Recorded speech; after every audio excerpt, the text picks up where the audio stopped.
Frankly, I did not say this during my unpopular video that I made during January, where if you saw in the comments, you probably know what I said, but if you did not see what I said, then let me just say, one of my first unpopular opinions I said is that I think Spider-Man 2 is better than Avengers Endgame and the entire MCU. That's just my personal take. I mean, don't get me wrong, I love this in Marvel Cinematic Universe movies. I mean, Endgame, Infinity War, Doctor Strange, Guardians of the Galaxy, Ant-Man and the Wasp. All of the other ones I really did enjoy are good. But something about the first two Spider-Man movies from Sam Raimi are unique. And that's why I think I like them more than the MCU, to be honest. Because come on, I grew up with those two Spider-Man movies, so that's pretty much saying much because I am nostalgic and a special place for them in my heart when I talk about them. But that's just my unpopular opinion. I mean, if you disagree, then that's totally fine. I mean, we all have our own takes on movies. But anyway, let's talk about this cinematic masterpiece.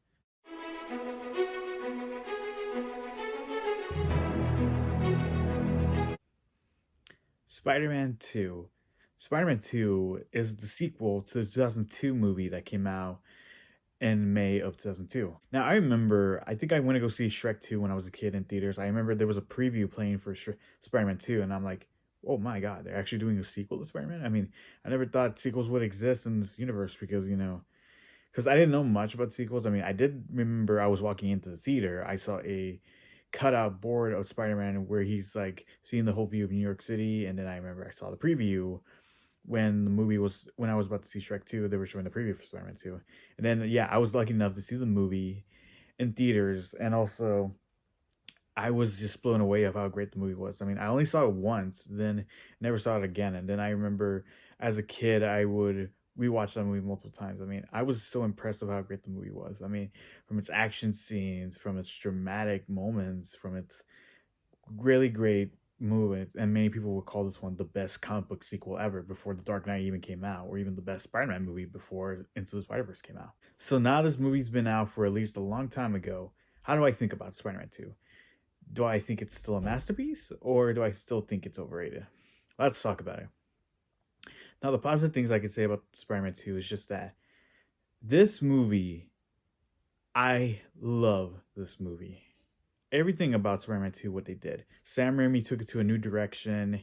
He really knew the material when he got the inspiration from the comic books in order to make a grand, strong story. Where we see Peter Parker still dealing with his life. I mean, still, has his job at the Daily Bugle, and then he got his job at the pizza place, but then he got fired from it because of the fact that, yeah, he is kind of getting late when delivering pizzas. He has to balance out his life because mainly the fact that, yeah, he is Spider-Man technically still, and also has to protect, the people who he loves. Like, he wants to make sure Aunt May is doing well, even though Peter still, Peter has not told her the truth about what happened that night with him and Uncle Ben. Harry Osborn is still holding the grudge between Spider-Man because he still thinks that Spider-Man was responsible for his father's death in the first movie. And also still wants to keep a good relationship with Mary Jane Watson because mainly the fact that, yeah, Mary Jane does not know that he's Spider-Man.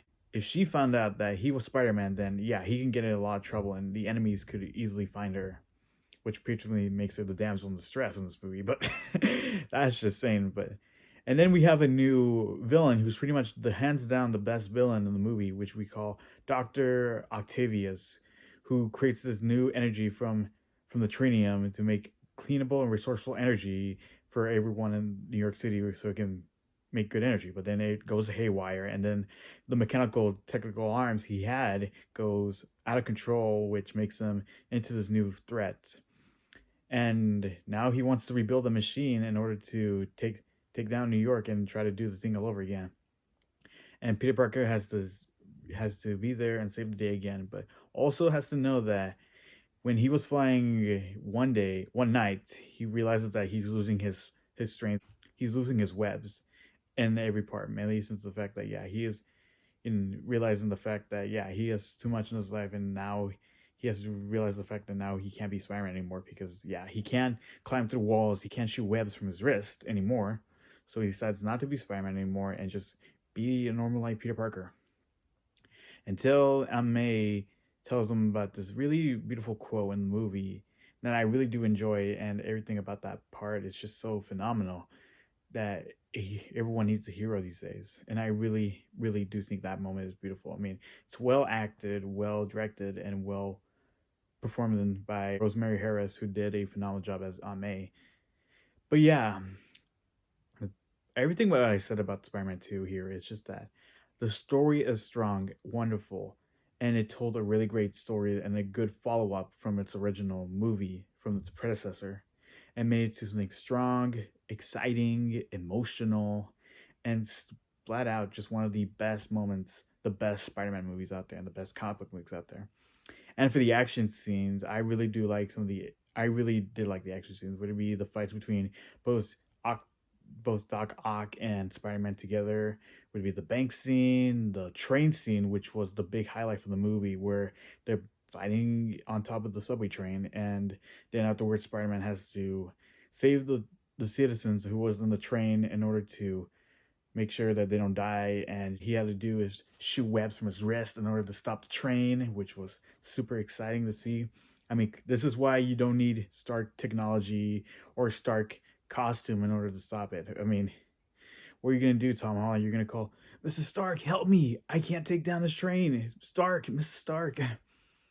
Look, I'm not giving shots to Tom Holland. I mean, I'll explain more about it when I have to talk about Spider-Man for Homecoming or the other ones. But that scene alone, the train scene, is just so phenomenal. And the ending is just one of the best endings I've ever seen. And every actor, Tobey Maguire, Kristen Dunst, James Franco, Rosemary Harris, Alfred Molina, do a good job in the movie. They know they deliver a great performance on the characters, and everything about it is just so phenomenal. But in the end of the day, Spider-Man 2 is a masterpiece. From beginning to end, this movie is just one of the best comic book movies, the best sequels, and the best Spider-Man movie of all time. I mean, sure, Into the Spider-Verse is good, but Spider-Man 2, nothing can top Spider-Man 2, because Spider-Man 2 is just one of the best. And I congratulate Sam Raimi for directing another great Spider-Man movie that's just one of the best things he's ever done. And I can never get sick and tired of it. It's my second favorite movie of all time, and it's just magnificent from beginning to end. So comment down on what you think about Spider-Man 2, and as always, have a great day. And now, let's get on to Spider-Man 3. Let's talk about that one soon enough.